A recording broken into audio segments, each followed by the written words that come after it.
तो भाई नमस्कार दोस्तों, मैं हूं रोहन और आज की वीडियो में आपका स्वागत है। आई होप आप सब लोग बिल्कुल ठीक होंगे। मैं भी बिल्कुल ठीक हूं।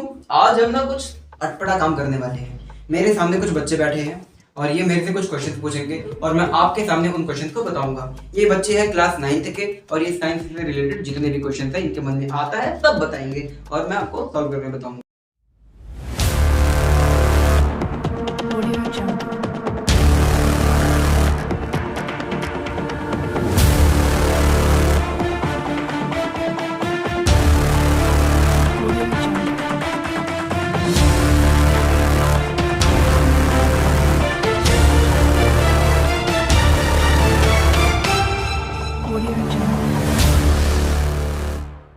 तो क्लास कौन सी है ये? 9th। ठीक है भाई, तो क्वेश्चन पूछो। पहला पूछो। What is momentum? भाई देखो, मोमेंटम जो है ये मोशन नहीं, उसमें है ना force and laws of motion. Momentum का मतलब होता है P is equal to mv। जब कोई ऑब्जेक्ट, जब किसी भी वस्तु के पास द्रव्यमान होता है, यानी किसी भी ऑब्जेक्ट के पास मास होता है और अगर वो मोशन कर रहा हो, मोशन का मतलब गति, मतलब मास यानी द्रव्यमान है और अगर वो मोशन कर रहा है तो उसके अंदर एक प्रॉपर्टी आ जाती है, एक प्रॉपर्टी आ जाती है जिसे हम क्या बोलते हैं? मोमेंटम। तो जो भी ऑब्जेक्ट मोशन में होगा उसके अंदर एक प्रॉपर्टी आ जाती है, बोलते हैं उसे मोमेंटम कहते हैं। ठीक है ना? इसका फॉर्मूला होता है mv। इसकी ऐसा यूनिट क्या होती है? ऐसा यूनिट क्या होती है इसकी? kg मीटर पर सेकंड। बहुत बढ़िया। ठीक है, तो ये मोमेंटम था। और भाई अगला क्वेश्चन। एंडोसाइटिस क्या है? एंडोसाइटोसिस। एंडोसाइटोसिस आता है तुम्हारे the fundamental unit of life, जीवन की मौलिक इकाई। क्या नाम है? एंडोसाइटोसिस। हाँ। एंडोसाइटोसिस। देखो अगर तुम ध्यान से इसको पढ़ो, एंडो का मतलब, साइटो का मतलब, एंडो का मतलब अंदर की तरफ, साइटो मतलब सेल यानी कोशिका।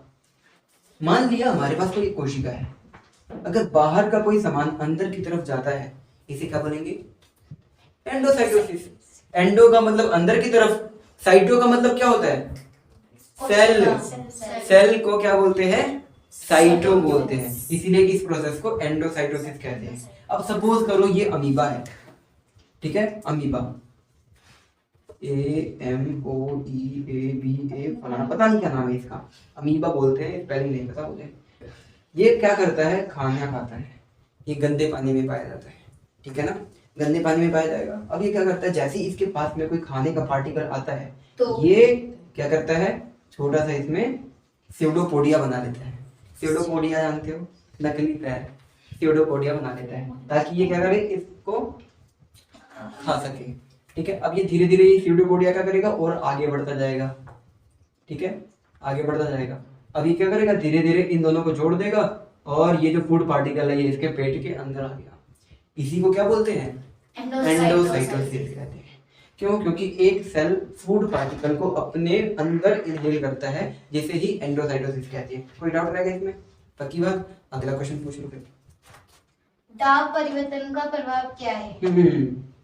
भाई देखो, दाब परिवर्तन यानी प्रेशर चेंज में क्या होता है? प्रेशर अगर तुम बढ़ाते हो, मान लिया तुम्हारे पास एक गैस है, ठीक है, एक कंटेनर है जिसके अंदर मान लिया तुमने गैस भर रखी है, कोई सी भी इसके अंदर गैस है।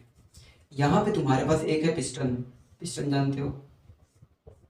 पिस्टन का मतलब होता है ऐसी चीज जो किसी चीज को प्रेस कर सके, पिस्टन कहते हैं उसे। अब ये क्या करेगा पिस्टन? हमने क्या करा? पिस्टन को नीचे की तरफ बढ़ाया तो ये गैस के जो पार्टिकल जो दूर दूर थे वो पास वो क्या हो जाएंगे? पास आ जाएंगे। ठीक है भाई, जब ये पास पास आने लग जाएगा और पास पास आ जाएगा, बिल्कुल पास पास, तो इससे क्या होगा? ये चीज जो पिस्टन है वो और नीचे आ जाएगा। पिस्टन क्या आ जाएगा? और नीचे आ जाएगा। इससे पार्टिकल जो होंगे सारे के सारे पास पास आ जाएंगे। यानी जब हम प्रेशर बढ़ाते हैं, जब हम दाब बढ़ा रहे हैं, तो कोई भी गैस किस में कन्वर्ट हो जाएगा? लिक्विड में कन्वर्ट हो जाएगा, यानी कि वो द्रव में परिवर्तित हो जाएगा। क्योंकि देखो तुम्हें पता ही है कि गैस के जो पार्टिकल होते हैं वो बहुत दूर दूर होते हैं। अगर मैं इनको दम लगाकर इनको बिल्कुल पास पास ले आऊं, एकदम पास पास ले आऊं, तो ये क्या बन जाएगा? लिक्विड यानी द्रव बन जाएगा। तो प्रेशर बढ़ाने से क्या बन जाएगा? वो द्रव में बदल जाएगा। और प्रेशर घटाने से क्या हो जाएगा? वो गैस में बदल जाएगा, उल्टा हो जाएगा। समझ गए ना? हाँ, तो जब भी हम मान लिया हमने ये इसको और ऊपर खींच लिया अगर लिक्विड के केस में, मान लिया हमारे पास एक लिक्विड है, हमने क्या करा, पिस्टन को ऊपर की तरफ खींचा, ये पिस्टन नीचे से ऊपर चले गया। इस केस में क्या होगा, जो भी लिक्विड इसके अंदर होगा वो क्या हो जाएगा, गैस में बदलने लगेगा, जिसे कहते हैं बॉईल होना, यानी कि उबलने लगेगा। ठीक है, उल्टा हो जाता है सेम इसी का। तो जब भी कोई क्वेश्चन पूछे प्रेशर बढ़ाने से क्या हो जाता है, गैस लिक्विड फॉर्म में आ जाती है। ठीक है, गैस द्रव रूप में आ जाती है। समझ गए? अगला क्वेश्चन, जाइलम और फ्लोएम ऊतक में अंतर। अरे बहुत बढ़िया, जाइलम, जाइलम एंड फ्लोएम। देखो ये दो तरीके की टिश्यूज पाई जाती है प्लांट टिश्यू में। इनकी सिमिलैरिटी मैं बता दूं, सिमिलैरिटी यानी इनके अंदर जो एक सेम चीज है वो क्या है, जो जाइलम और फ्लोएम ये क्या करती है, इनको बोलते हैं वैस्कुलर टिश्यू। क्या बोलते हैं, वैस्कुलर टिश्यू, यानी संवहनी ऊतक, संवहनी ऊतक कहते हैं। बोलना नहीं आता तो कोई बात नहीं, अंग्रेजी में बोल दो। क्या बोलते हैं इसको इंग्लिश में, वैस्कुलर टिश्यू कहते हैं। तो देखो जाइलम और फ्लोएम दोनों ही संवहनी ऊतक यानी जाइलम वो है वैस्कुलर टिश्यू। दूसरी चीज ये ट्रांसपोर्ट करने में मदद करती है। ये इनकी सिमिलरिटी है, लेकिन हम इनके बीच में अंतर यानी डिफरेंस देखेंगे। भाई देखो जाइलम जो होता है ये ट्रांसपोर्ट करता है वाटर एंड मिनरल। क्या ट्रांसपोर्ट करता है ये, ट्रांसपोर्ट वाटर एंड मिनरल्स। देखो भाई ट्रांसपोर्ट का मतलब होता है संवहन, संवहन का मतलब एक चीज को एक जगह से दूसरी जगह लेके जाना, इसे संवहन कहते हैं, यानी इसे ट्रांसपोर्टेशन कहते हैं। हाँ, वाटर एंड मिनरल्स को। तो जाइलम क्या करता है, ट्रांसपोर्ट करता है वाटर एंड मिनरल को। वहीं फ्लोएम क्या ट्रांसपोर्ट करता है, क्या ट्रांसपोर्ट करता है, ना ना ना खाना नहीं पता तुम्हें, फूड। क्या ट्रांसपोर्ट करता है, फूड, फूड को ट्रांसपोर्ट करता है। समझ गए? यस। ठीक है भाई, ये तो एक डिफरेंस हो गया। दूसरा डिफरेंस क्या है, ये जो होता है ये यूनी डायरेक्शनल होता है।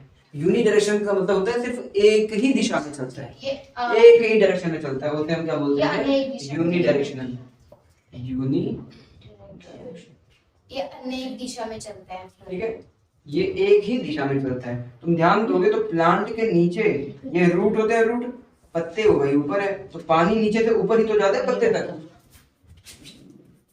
पानी जो है नीचे से ऊपर की तरफ ही तो जाता है। तो ये जाइलम टिश्यू यूनी डायरेक्शन यानी एक ही दिशा में नीचे से ऊपर की तरफ चलता है। वहीं फ्लोएम, फ्लोएम जो होता है ये मल्टी डायरेक्शनल होता है, मल्टी डायरेक्शनल मतलब बहुत सारी दिशाओं में चलता है। क्यों, खाना हो सकता है यहाँ पे बन जाए, फूड का मतलब ग्लूकोज, जो पत्ते पानी कार्बन डाइऑक्साइड सनलाइट इन सब की मदद से जो फूड बनाते हैं वो क्या करते हैं, अलग अलग पार्ट तक पहुंचाता है। ठीक है, अलग अलग हिस्से तक, चाहे सामने जा सकता है, ऊपर भी जा सकता है, ठीक है ना, कहीं पर भी जा सकता है। तो इसकी डायरेक्शन क्या हो जाती है, अलग अलग, यानी multi directional. Uni directional, multi directional का मतलब होता है बहुत सारी दिशाओं में चलता है। ठीक है, ये दोनों इसके बीच में डिफरेंसेस है। और जाइलम के जो ज्यादातर टिश्यू होते हैं ये डेड होते हैं, अधिकतर किससे बनी होती है, डेड सेल यानी मृत कोशिकाओं से बनी होती है। ठीक है, क्या लिखोगे इसमें, कौन है भाई, composed of mostly dead cells. ये ज्यादातर किससे बनी होती है, डेड यानी मृत कोशिकाओं से बनी होती है, डेड सेल्स। और ये ज्यादातर किससे बनी होती है, जीवित कोशिकाओं यानी living cells. Composed of mostly living cells. ठीक है भाई, कोई डाउट है क्या? तो इसमें मेनली तीन ही डिफरेंस है। एक क्या है, जाइलम ट्रांसपोर्ट करता है water and mineral, phloem transport करता है फूड को। जाइलम यूनी डायरेक्शनल यानी एक ही दिशा में चलता है, फ्लोएम मल्टी डायरेक्शनल यानी बहुत सारी दिशाओं में चलता है। Composed of mostly dead cell. जो ये जाइलम टिश्यू होता है, जाइलम ऊतक होता है, ये ज्यादातर मृत कोशिकाओं से बना होता है। और फ्लोएम किससे बना होता है, ज्यादातर लिविंग कोशिकाओं यानी लिविंग सेल से बना होता है। ये तुम्हारे डिफरेंसेस है। लिखना है क्या कि पता हो गया, याद हो गया कि नहीं? हाँ। याद नहीं हुआ होगा तो मेरी वीडियो देख लेना। नहीं हो। हाँ, नहीं अगर ना हो तो मेरी वीडियो देख लेना, मेरा व्यू बढ़ेगा, मेरा बहुत ज्यादा बढ़ेगा। क्या भाई? और पूछो और पूछो। हमें एक बार में समझ आ जाती है चीज। अच्छा जी कैम्फर और सॉल्ट के सॉल्यूशन को अलग कैसे करेंगे? भाई देखो बहुत प्यारा क्वेश्चन है, अरे बहुत प्यारा क्वेश्चन है, इसका मैंने हाथों हाथ एक्सपेरिमेंट भी किया है। किसका?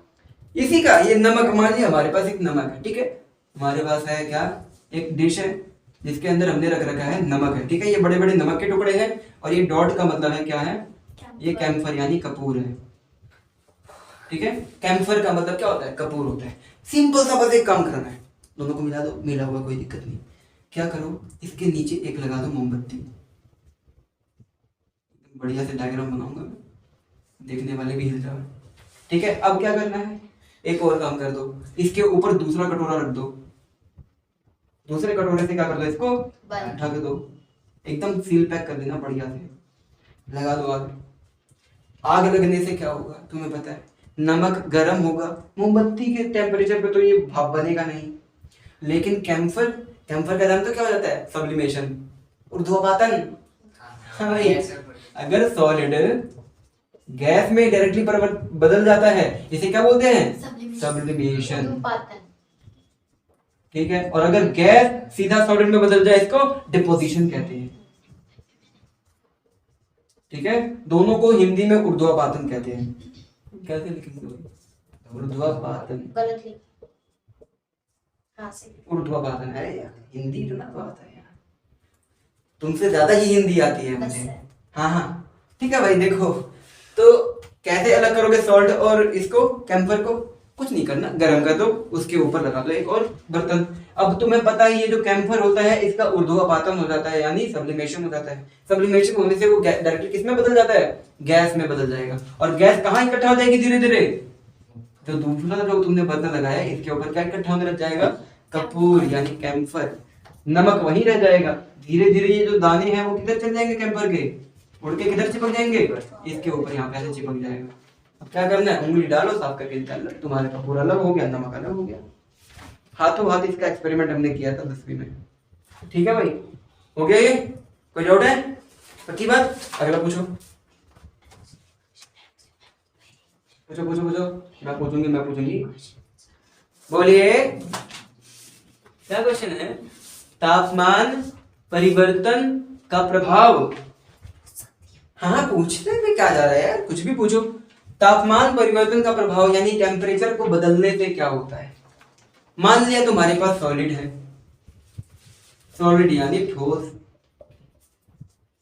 उसको अगर तुमने गर्म कर दिया यानी हीट, हीट का मतलब ऊष्मा, तो वो किस में बदल जाएगा, लिक्विड यानी द्रव में बदल जाएगा, और अगर दोबारा से तुमने इसको हीट कर दिया, हीट का मतलब ऊष्मा, तो दोबारा से वो गैस में परिवर्तित हो जाएगा। ये तो तुमने टेम्परेचर बढ़ा दिया, तापमान बढ़ा दिया, तो सॉलिड से लिक्विड, लिक्विड से गैस, ये तो हर रोज तुम करते रहते हो, तुम्हारे सामने होता रहता है। फिर अगर तुमने गैस को लिक्विड में बदलना है तो क्या करना होता है, कूल कर दो भाई, ठंडा कर दो, क्या बोलते हैं, शीतलन, क्या बोलते थे, शीतलन, शीतलन का मतलब ठंडा कर देना। अगेन अगर तुम्हें लिक्विड को सॉलिड में बदलना है तो क्या करना पड़ता है, और ठंडा कर दो, तुम्हारे पास पानी है, पानी को ठंडा कर दोगे, कूल कर दो, तो किस में बदल जाएगा, सॉलिड में बदल जाएगा, बर्फ बन जाएगा।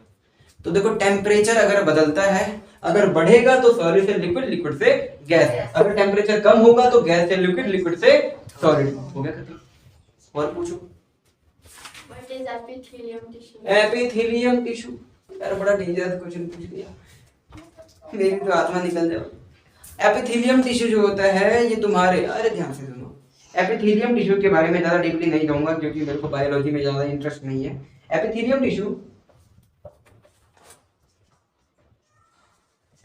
टिश्यू जो होता है ये किसी भी अंग के ऊपर, ध्यान से सुनो मेरी बात, तुम्हारी बॉडी है, बॉडी के सबसे ऊपरी जो पार्ट होता है, सबसे ऊपरी जो हिस्सा होता है, ये किसका बना होता है, चाहे वो कोई भी अंग हो, कोई भी ऑर्गन क्यों ना हो, तुम्हारा कोई भी, जैसे तुम्हारी पूरी बॉडी किससे ढकी हुई है, चमड़ी से, चमड़ी का जो सबसे ऊपर वाला लेयर वो किससे बना है, एपिथेलियम टिश्यू। तुम्हारा मुंह है, मुंह के अंदर लेयर है, चमड़ा लगा हुआ है कि नहीं, वो चमड़ा किससे बना है, एपिथेलियम टिश्यू से बना हुआ है। तुम्हारे किडनी वगैरह है, तुम्हारा हार्ट तो नहीं बट तुम्हारे लंग्स हो गया, ट्रैकिया हो गया, ट्रैकिया मतलब विंड पाइप, वायुनली, वायुनली कहते हैं ना, हाँ ट्रैकिया, ट्रैकिया अलग वो होता है, ठीक है। इन सब में क्या पाया जाता है, एपिथेलियल टिश्यू पाया जाता है। इनके काम बता सकता हूँ बढ़िया से। इनका काम होता है किसी भी अंग या किसी भी ऑर्गन को सुरक्षा प्रदान करना। क्या करते हैं ये, सुरक्षा प्रदान करते हैं भाई, ठीक है ना, बाहर से। अच्छा और क्या करते हैं ये, अगर कोई जर्म यानी कोई किसी टाइप का अगर वायरस बैक्टीरिया वगैरह अगर तुम्हारी बॉडी पे एक्ट करने वाला है, हमला करने वाला है, तो कौन बचाएगा तुम्हें, एपिथेलियल टिश्यू। ये इनके पार्ट भी होते हैं, देखो पार्ट इनके क्या है, एक होता है क्या, स्क्वामस, ठीक है, एक होता है क्यूबॉइडल, ठीक है, एक होता है कौन सा, स्क्वामस, क्यूबॉइडल और कोलुमिनर,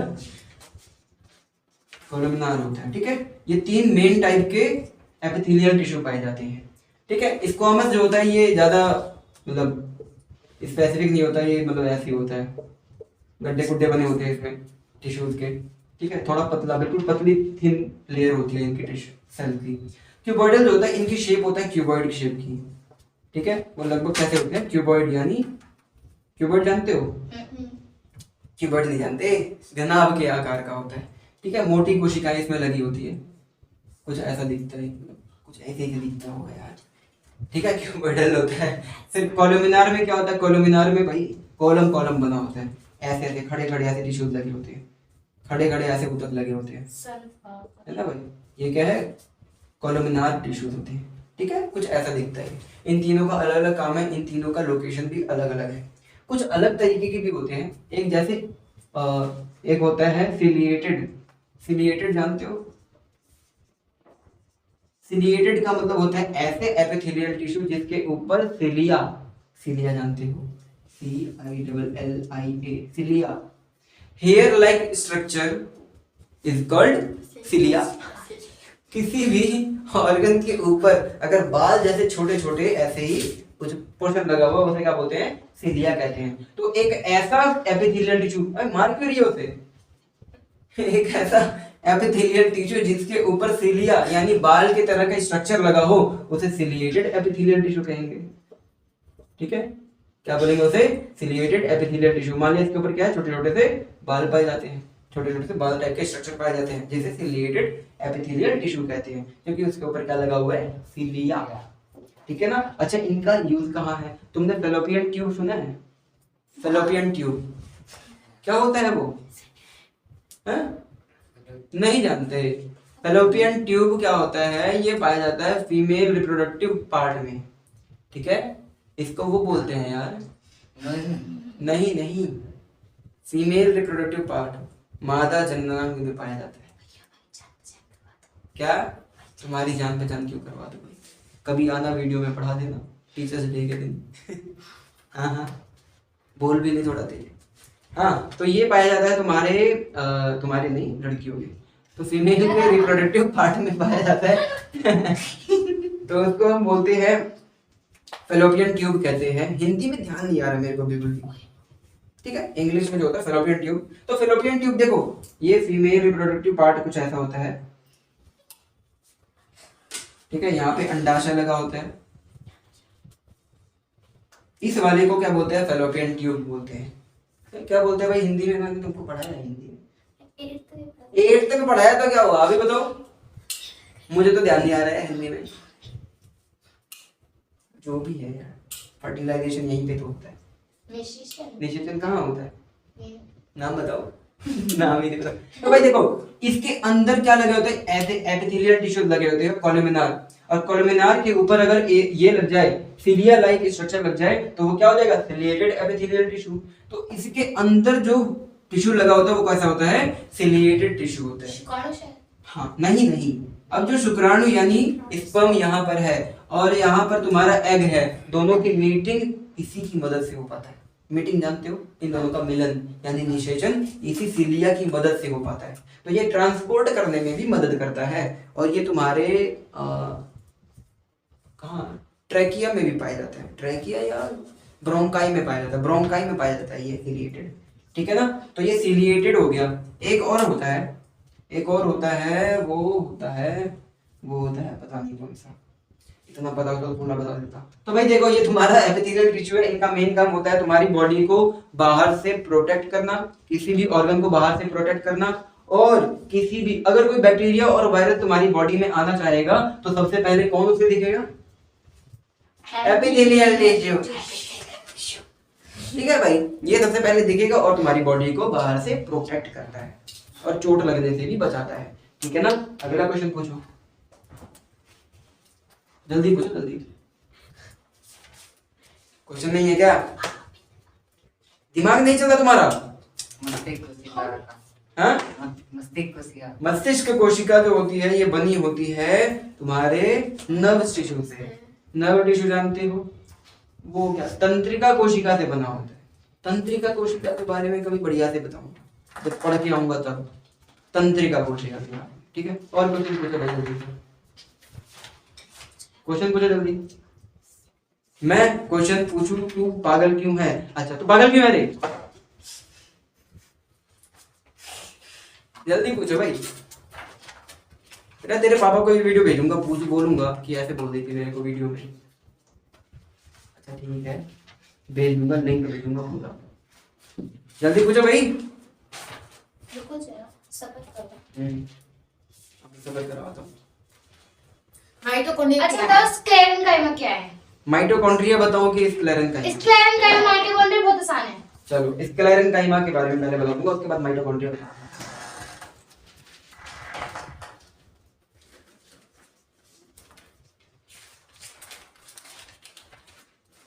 स्क्लेरेंकाइमा ये डेड सेल से बनी होती है। डेड सेल मतलब मृत कोशिकाओं से बनी होती है। कंपोज्ड ऑफ डेड सेल, यानी ये मृत कोशिकाओं से बनी होती है। ये पहला हो गया। दूसरा इसके बारे में क्या है? ये पेड़ पौधों को मजबूती देता है, स्ट्रेंथ। क्या देता है? Strength. It gives strength to the plant. अरे मेरी बात सुनो, तुम क्या लगे हुए हो? ये तुम्हें क्या करता है? ये प्लांट को स्ट्रेंथ यानी मजबूती प्रदान करता है। तीसरी चीज ये है, इसमें इंटरसेलुलर स्पेस ना के बराबर होता है। क्या बोलोगे? नो इंटरसेलुलर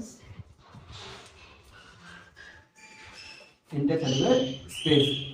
कौन चीख रहा है? खाने भी नहीं देते ढंग से ये लोग।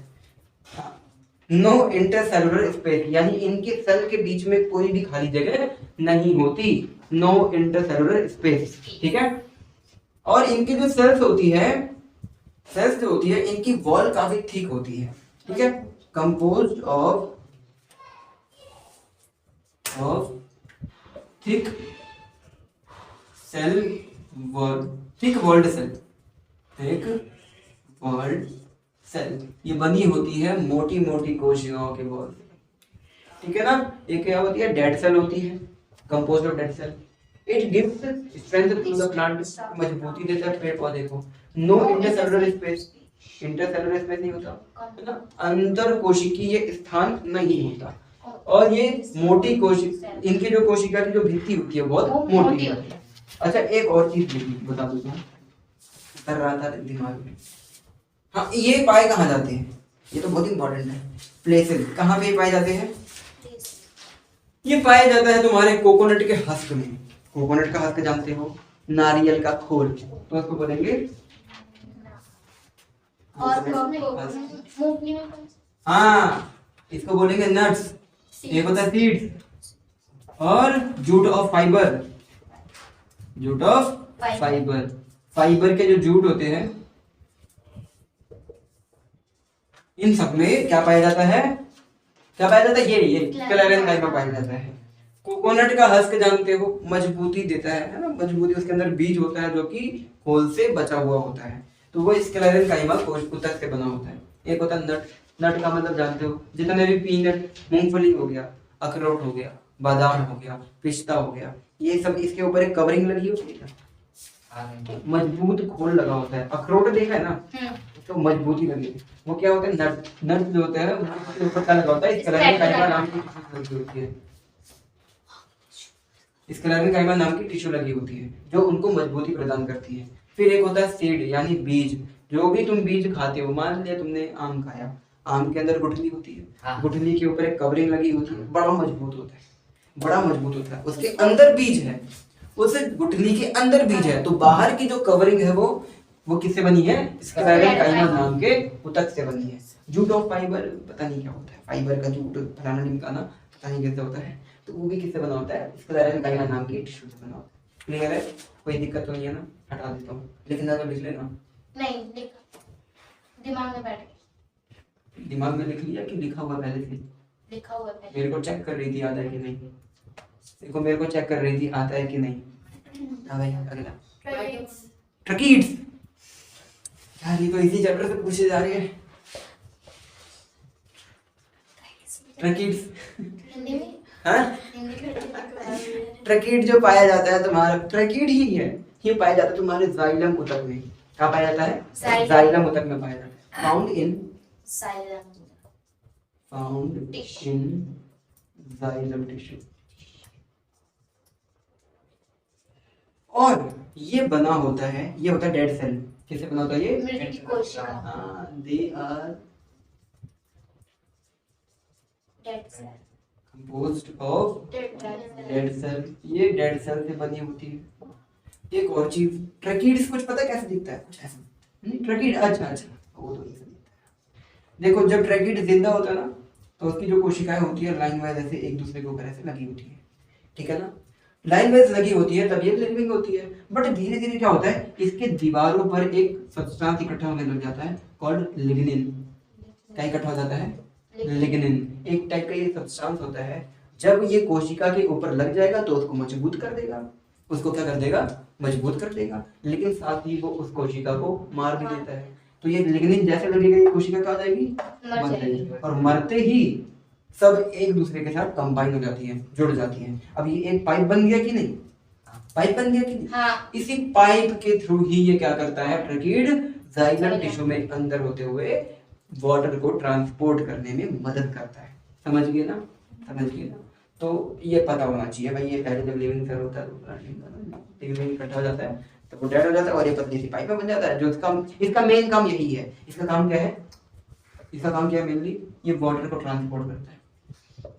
It mainly transport water and minerals.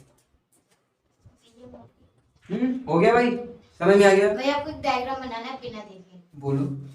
पादप ऊतक का, पादप तो प्लांट सेल। सामने बना है, देखो देख के बनाता हूँ। गलत बात है। प्लांट सेल बनाना है ना? हाँ, ठीक है भाई, आपका टेस्ट हो रहा है मानो, 5 नंबर का है। हम तो सीधा सीधा ही से बनाते हैं। ठीक है, सबका नाम भी बताऊंगा, टेंशन मत लेना।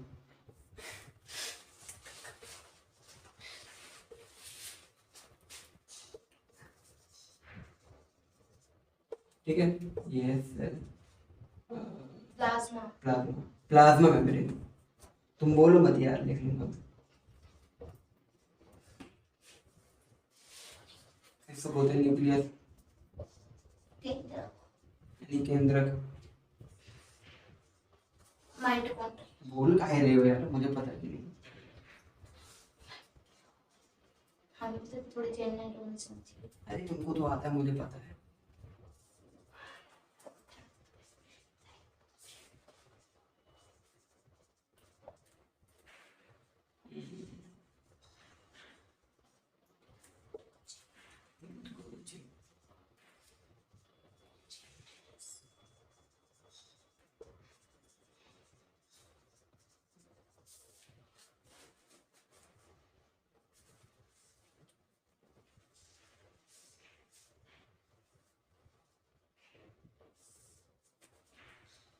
Smooth endoplasmic reticulum.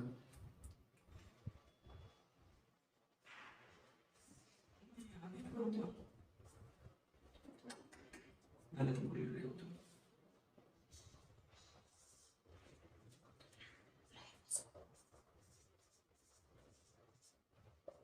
ठीक है,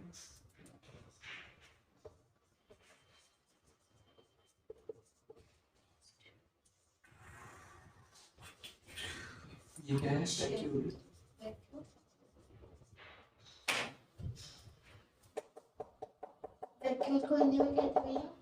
रसधानियां।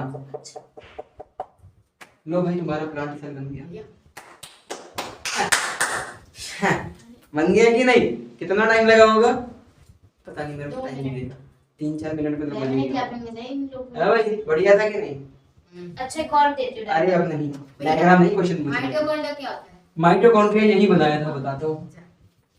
माइटोकॉन्ड्रिया की शेप भाई देखो, ये तुम्हारे सेल का यानी तुम्हारी ये कोशिका का ये बिजली घर होता है। क्या होता है? बिजली घर यानी power house. Power house of the cell, ये सेल का क्या होता है? बिजली घर। देखो तुम्हारे घर पे बिजली आती है, किधर से आती है? पावर हाउस से आती है। पावर हाउस का मतलब जानते हो क्या होता है? उधर मेरी गली के पीछे, अरे पागल नहीं, जहां से हर तुम्हारे गली के आसपास से जितनी भी बिजली आती है ये एक जगह से आती है, इसको कहते हैं पावर हाउस। तो उसी की वजह से तुम्हारे घर पूरा चलता है बिजली के समान। वैसे ही तुम्हारी कोशिका, इसके अंदर बिजली बनती है। बिजली का मतलब जानते हो? एनर्जी। असल में बनती तो नहीं है, यानी कंसेप्ट गलत है फिजिक्स के हिसाब से, बट मैं कहना चाहूंगा एनर्जी बनती है। तो माइटोकॉन्ड्रिया तुम्हारी कोशिका में ऊर्जा बनाता है। ठीक है, बनाता किस रूप में है? एटीपी के रूप में। किस रूप में बनाता है? ATP। एटीपी। फुल फॉर्म पता है इसकी? हाँ, बता दो। Adenosine triphosphate. मैं तो भूल गया था, मजाक कर रहा हूँ। एडिनोसिन ट्राइफॉस्फेट होता है। तो ये जो माइटोकॉन्ड्रिया है इसका काम होता है बिजली यानी ऊर्जा बनाना, ताकि वो कोशिका को जिंदा रख सके यानी सेल को जिंदा रख सके। किस रूप में एनर्जी बनाता है? एटीपी के रूप में, एडिनोसिन ट्राइफॉस्फेट। क्लियर है? और पूछो कुछ। कहते हैं केंद्रक के 2 कार्य होते केंद्रक यानी न्यूक्लियस। न्यूक्लियस के कोई दो कार्य यार रहता है क्वेश्चन में तो। हैं। भाई देखो न्यूक्लियस है, न्यूक्लियस यानी केंद्रक। देखो न्यूक्लियस का जो मेन काम होता है, देखो तुम जानते हो ये तुम्हारे कोशिका का एक ब्रेन है। जानते हो क्या? ब्रेन। अगर जैसे हम लड़के हैं, ठीक है, लड़कों के पास ब्रेन होता है, मस्तिष्क होता है, होता है लड़कियों के पास भी होता है। नहीं होता ना, यही तो समझाना चाहता हूँ। अगर मान लिया कि लड़कों के पास, मान लो लड़कों के पास ब्रेन है, तो हमारी पूरी बॉडी काम करेगी बढ़िया से गाड़ी चला लेंगे। और लड़कियों के पास ब्रेन नहीं होता। मुझे एक बात बताओ, हम लड़के सोचो यार पूरी जिंदगी जब दिमाग नहीं है तो कैसे काम करना पड़ता होगा? पता नहीं यार, जिंदगी नरक होती है। तो देखो बड़ी दिक्कत हो जाएगी अगर तुम्हारे पास दिमाग नहीं है। देखो उठपटांग हरकतें करती है, स्कूटी कहीं पे भी ठोक देंगी। देखो मेरे को मार, देखो अपने सर को मारने दौड़ रही है भाई। देखो ये वीडियो जो है पूजा और सुमेधा, इनके घर पे जाई जाए, भेज देना भाई। और ये मेरे को मार, देखो मेरे को पेन घुमा रही है, मेरे को मारने। घुमा दो क्या कैमरा? दिखाओ उधर भाई। देखो न्यूक्लियस जो होता है केंद्रक, इसका मेन काम होता है, हाँ जैसे तुम्हारा शरीर है ये तुम्हारे ब्रेन के पूरे कंट्रोल में है, तभी तुम्हारा पूरा शरीर काम करता है।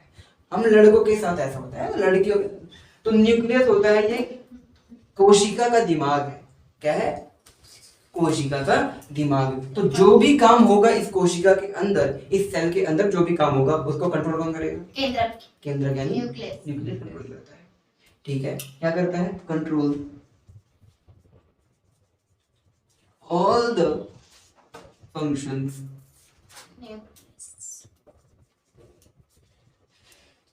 इन द सेल। सेल के अंदर होने वाली जितनी भी हरकतें हैं इसको कौन कंट्रोल करता है? केंद्रक यानी न्यूक्लियस कंट्रोल करता है।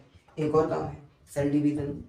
क्या होता है? कोशिका विभाजन। हाँ बढ़िया, सेल डेल्फिन, सेल मेरे का लैपटॉप का कंपनी है। सेल डिवीजन यानी कोशिका विभाजन।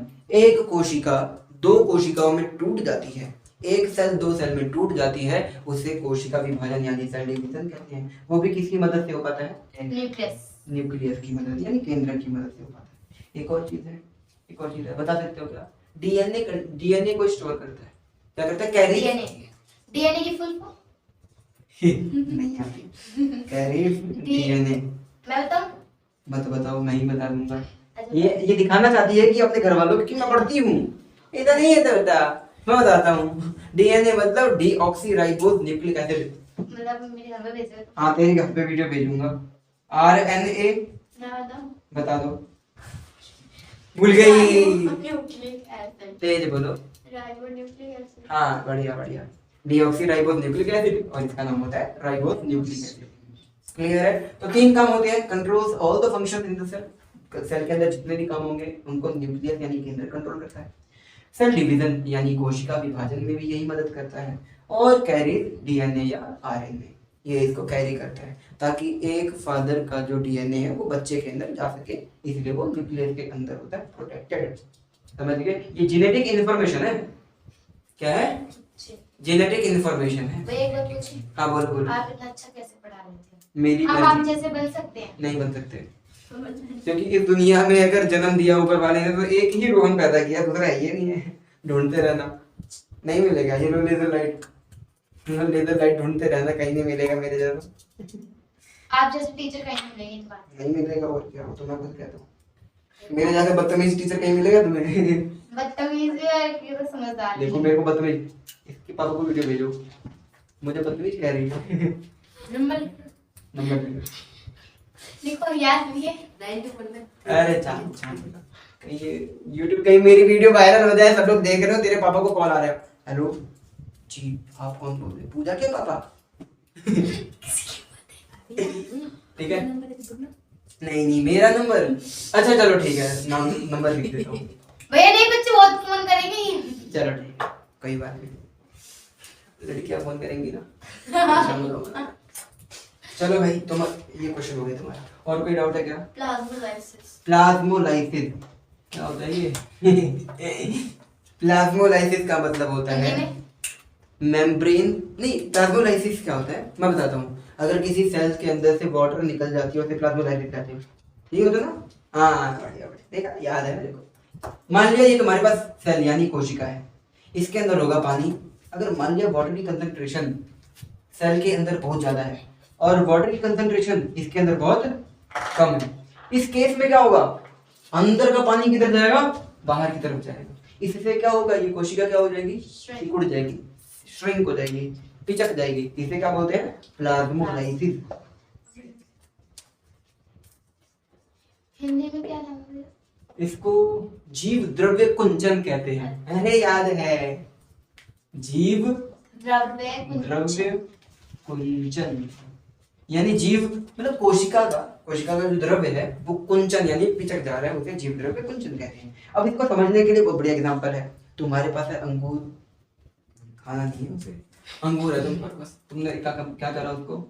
एक ऐसे लिक्विड में डाल दिया अंगूर को, जिसके अंदर जो लिक्विड फॉर्म में तो है, लिक्विड तो है लेकिन उसके अंदर पानी बहुत कम है। अंगूर के अंदर पानी कैसा हो जाता है? बहुत कम। ज्यादा होता है। अरे मारूंगा खींच के।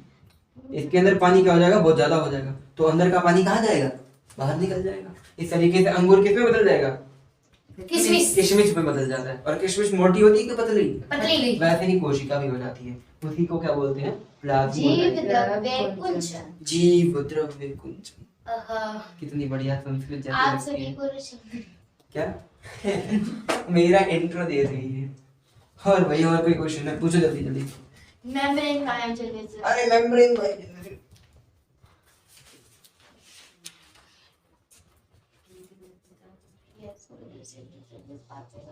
बायोजेनेसिस ये ऐसे क्वेश्चन पूछ रहे हैं कि मैं फंस जाऊं और ना बता पाऊं। अरे इतना तो पता ही है यार, जो पढ़ा अच्छा, है। उसको भी मेम्ब्रेन बायोजेनेसिस का मतलब होता है देखो जो तुम्हारा गोल्जी एपरेटस होता है, एंडोप्लाज्मिक। हैं? गोल्जी एपरेटस की एंडोप्लाज्मिक, एंडोप्लाज्मिक। Endoplasmic endoplasmic. ना। गोल्जी एपरेटस क्या करता है? सुनो मेरी बात। गोल्जी एपरेटस क्या हुआ? बंद हो गई ना मेरी? कोई बात नहीं, क्या हुआ? वीडियो बंद हो गई थी। ज्यादा स्टोरेज नहीं है भाई मेरे फोन में, 40 मिनट की वीडियो होगी। एंडोप्लाज्मिक रेटिकुलम, तो अभी रहने दो। तुम्हें बात करनी है किसकी? मेम्ब्रेन। नहीं गोल्जी एपरेटस। गोल्जी एपरेटस क्या करता है तुम्हें पता है ना? जो प्रोटीन और फैट बना है एंडोप्लाज्मिक रेटिकुलम और राइबोसोम की मदद से, उसको इकट्ठा करता है। इकट्ठा करने के बाद उसी के इस्तेमाल से पता है क्या बनता है? क्या बनता सेल है? मेम्ब्रेन। मेम्ब्रेन बनता है, सेल मेम्ब्रेन बनता है। और उसी को ही हम क्या बोलते हैं? मेम्ब्रेन बायोजेनेसिस कहते हैं। हिंदी में हिंदी में क्या बोलते हैं? झिल्ली नहीं ये तो यार नहीं है, जीवात जनन। कोशिकांग ना ना ना ना, जीवात जनन, ठीक है, मेम्ब्रेन बायोजेनेसिस कहते हैं। ठीक है, तो भाई देखो आज के लिए तो इतना ही क्वेश्चन था। नहीं एक और ना ना ना, मेरे एक और सीओजी उत्तर क्या है? क्या? सीओजी उत्तर क्या है? संयोजी ऊतक यानी वो नहीं, कनेक्टिव टिश्यू। हाँ, कनेक्टिव टिश्यू जो होता है ये कनेक्ट करने में मदद करता है। दो मतलब पता नहीं कितने तरीके की होती है। एक जो होता है कनेक्टिव टिश्यू जो होता है, मैं बताता हूँ, रुक जाओ। अंतर कोशिका ना ना ना ना ना ना, सुनो सही। देखो, एक होता है स्केलेटल वाला होता है ना। स्केलेटल में क्या होता है? तुम्हारे मसल को जोड़ कर रखेगा, है ना, यही होता है कि नहीं? एक तुम्हारे स्केलेटन को जोड़ के रखता है, वो कनेक्टिव टिश्यू होता है। हड्डी को हड्डी से, हड्डी को मांस से, मांस को मांस से जोड़ने वाले को हम कनेक्टिव टिश्यू कहते हैं। ठीक है, ये सारा कनेक्टिव टिश्यू यानी संयोजी ऊतक है। मुझे पता है तुम मेरा टोचा काटने की कोशिश करते हो। एंडोप्लाज्मिक रेटिकुलम की फंक्शन। एंडोप्लाज्मिक रेटिकुलम का फंक्शन तो मैं ही बता दूं। एंडोप्लाज्मिक रेटिकुलम का काम होता है ये दो, देखो, एक होता है स्मूथ एंडोप्लाज्मिक रेटिकुलम, एसईआर जिसे कहते हैं। एसईआर और आरईआर। एक होता है आईआर। स्मूथ एंडोप्लाज्मिक रेटिकुलम सिर्फ और सिर्फ एक काम करता है, ये क्या करता है? फैट बनाता है। क्या करता है? फैट का फॉर्मेशन तुम्हारे स्मूथ एंडोप्लाज्मिक रेटिकुलम में होता है। दूसरी चीज आरईआर क्या होता है? अगर इसी एसईआर, मान लीजिए तुम्हारा एसईआर है, स्मूथ एंडोप्लाज्मिक रेटिकुलम, चिकनी अंतर्द्रव्यी जालिका, तो इसके ऊपर छोटे छोटे से दाने लग जाते हैं, इसको हम राइबोसोम कहते हैं। तो ये क्या बन गया अब? रफ एंडोप्लाज्मिक रेटिकुलम, खुरदुरी अंतर्द्रव्यी जालिका। तो अब जो राइबोसोम इसके ऊपर लग गया था, इस राइबोसोम का भी काम है, ये फैट एंड लिपिड भी बनाता है। ठीक है, राइबोसोम का काम होता है प्रोटीन बनाने का। क्या बनाता है ये? प्रोटीन बनाता है। ठीक है भाई, आज के लिए लिपिड है, डी डी डी। ठीक है, तो भाई देखो आज के लिए बस इतना ही क्वेश्चन था। नहीं कहो, एक समान गति और आसमान गति अगले क्लास में बता दूंगा, लिख के ले आना, अगले क्लास में बता दूंगा। क्या होता है बस इतना। अगले क्लास में बता दूंगा भाई। ठीक है, अभी तुम्हारी क्लास भी खत्म हो गई है, थोड़ा टाइम भी ज्यादा हो रहा है, तो मिलते हैं अगली वीडियो में दोबारा से इन्हीं बच्चों के साथ क्वेश्चन लिख के लाएंगे। फिर तब तक के लिए नमस्कार।